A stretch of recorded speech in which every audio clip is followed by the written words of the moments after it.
ఆ అమ్మాయికి మేనమామ అంటే ప్రాణం. ఏం చేస్తాం, విధి వక్రీకరించింది.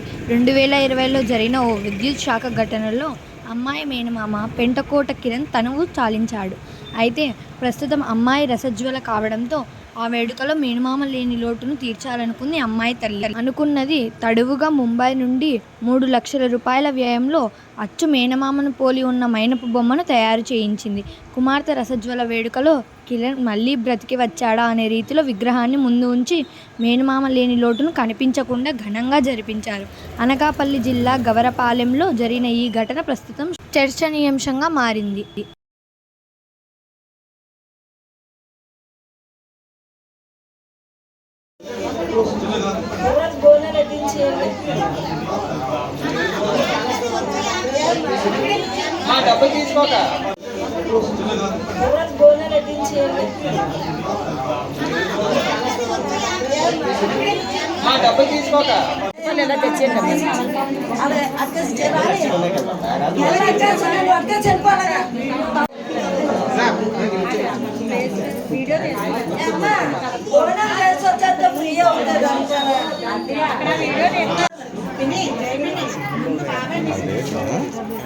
నందబాబు మా అబ్బాయిలు ఉన్నారా తర్వాత